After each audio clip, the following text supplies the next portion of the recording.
आज चाहिँ म तिते करेलाको रेसिपी बनाउन गइरहेको छु ग्रेभी स्टाइलमा। यसरी तिते करेला काटेर मैले यो भित्रको बिया निकालिसकेको छु। यसरी पाकी पनि सकेको रहेछ तिते करेला। अनि तिते करेलाको चाहिँ अनेक किसिमको फाइदाहरू छ। ब्लड प्रेसरको लागि यसले ब्लडहरू पनि सफा गर्छ। अनि प्रेसर लोले चाहिँ नखानु होला, खाए पनि थोरै मात्रामा खानु होला। नाम तिते करेला भए पनि यसको चाहिँ धेरै फाइदाहरू छ। म चाहिँ आज आफ्नै स्टाइलमा यसको रेसिपी बनाउन गइरहेको छु र मैले चाहिँ आफ्नै तरिकाले यसरी काट्दैछु।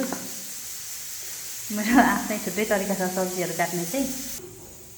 यो चाहिँ मैले मेरै तरिकामा काटेर यसरी रेडी गरेको छु। अब यो पानी फालेर म यसमा आलु लिन्छु। यो चाहिँ हाम्रो पास्तरको अर्ग्यानिक आलु। अब म यहाँ यो साइजको 3टा आलु लिन्छु। त्यस पछाडि आलुसँग मिक्स गरेर पकाएर देखाउने छु। आलु यसरी काटिसकेको छु। यहाँ खानामा पनि सिटी बजिरहेको छ र म चाहिँ यता मिडियम ग्यासको फ्लेममा कराई तताउन गइरहेको छु। यता पाक्दै गर्दाखेरि सब्जी रेडी हुनुको साथै यता चाहिँ कराई पनि तातिँदै गर्छ। यो आलु चाहिँ काट्नको लागि रेडी भयो।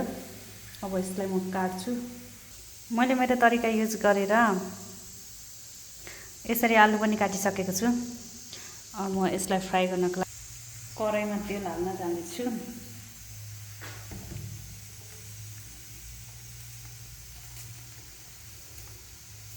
कराई पनि तातिसकेको छ।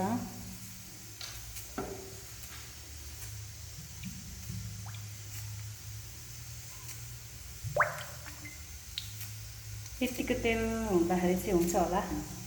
तेल धेरै खानु पनि स्वास्थ्यको लागि हानिकारक छ। यो चाहिँ मैले सूर्यमुखी तेल युज गरेको छु। तोरीको तेल चाहिँ अझै बेस्ट हो। यसमा चाहिँ अब म मिक्स मसला फुडाउन गइरहेको छु। यसलाई हल्का रातो रातो हुन दिनुपर्छ। यतिको भइसकेको छ। अब म यो चाहिँ लौङ सुकमेल हाल्न गइरहेको छु।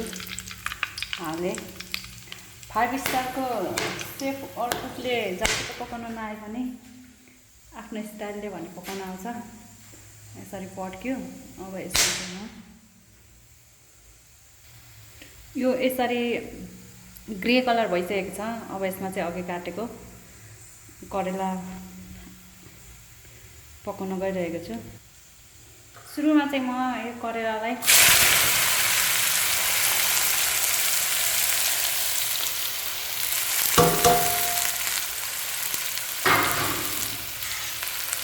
फ्राई गर्छु। त्यसपछि मात्रै टमाटर आलु एड गर्छु।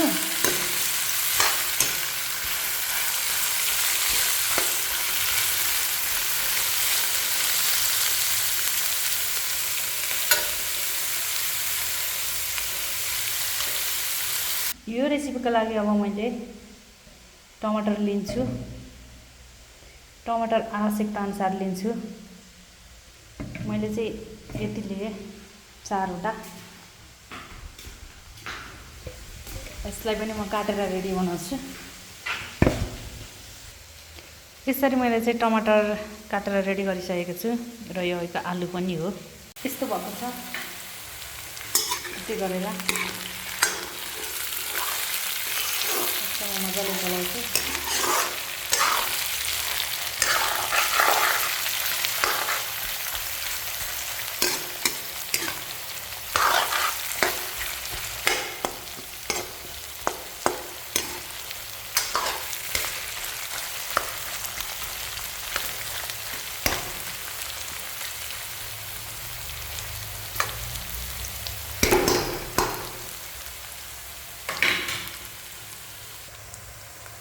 यसमा चाहिँ आवश्यकता अनुसार बेसार एड गर्छु।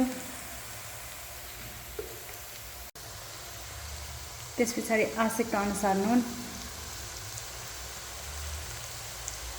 नुन चाहिँ अलिक कमै हाल्नुपर्छ।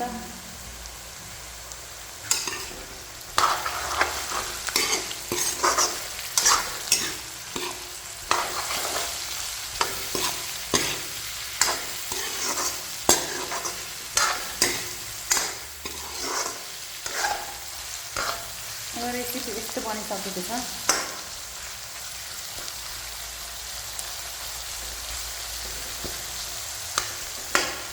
ग्रेभी रेसिपी बनाउन गइरहेको छु।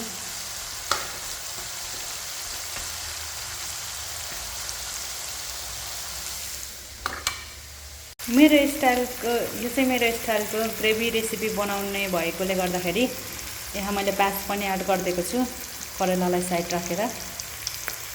यस पछाडि म आलुलाई एड गर्नेछु। प्याज यतिको भएपछि चाहिँ अब म यसमा आलु एड गर्न गइरहेको छु।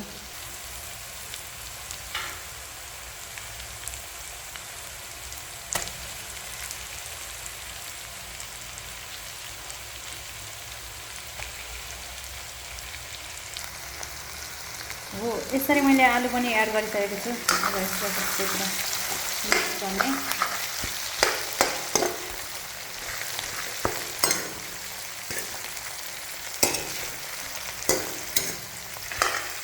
यसरी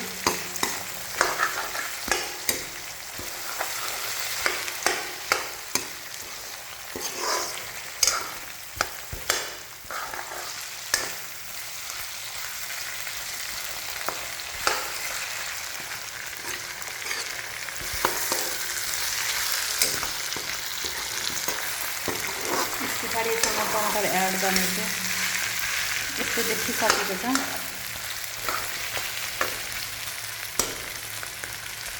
यसलाई म मजाले पाक्न दिनेछु।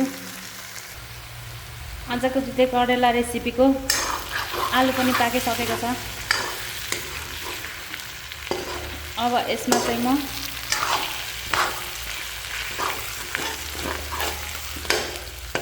टमाटर एड गरिदिनेछु। यसरी म टमाटर एड गर्न गइरहेको छु।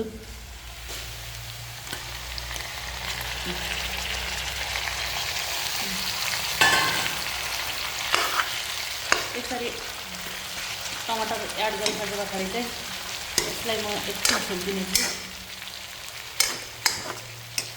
ग्यासलाई मिडियम फ्लेममा राखेर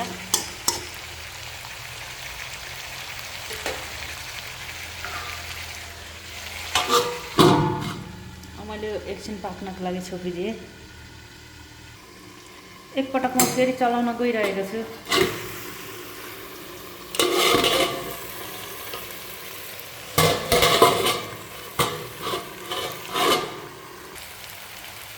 यस्तो भएको छ। टमाटर पनि लगभग पाक्यो होला।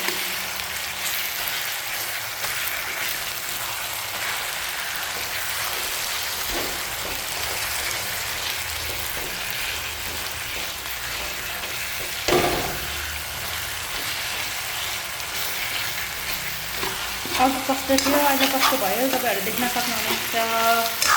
यो चाहिँ अब रेडी भइसक्यो। यसमा म अब हल्का पानी एड गर्छु।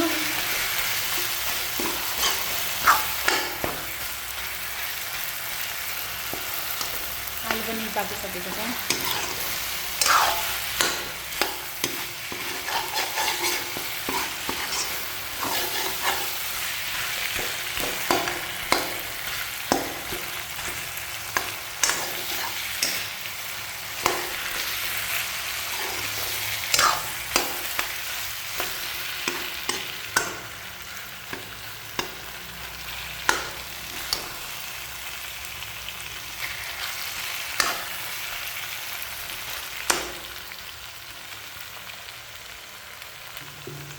यसमा चाहिँ अब म हल्का ग्रेभी स्टाइलले पानी थप्न गइरहेको छु।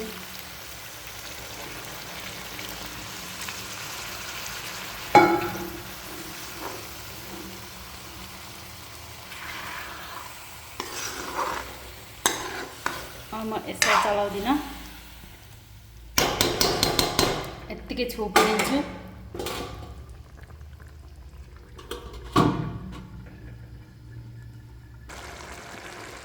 त्यसै गरी यसमा चाहिँ म यसरी थोरै धुलो मसला एड गर्न गइरहेको छु। यो चाहिँ धुलो मसला हो।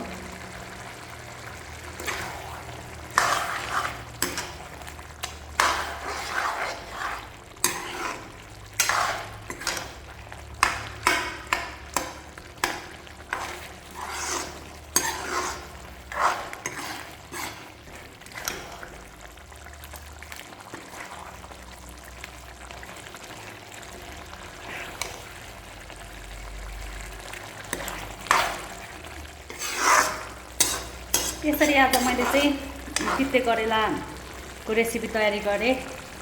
तपाईँहरू पनि तिते करेला तितो भए पनि यसको स्वादसँग इन्जोय गर्न सक्नुहुनेछ। धेरै फाइदाहरू छ तिते करेलाको।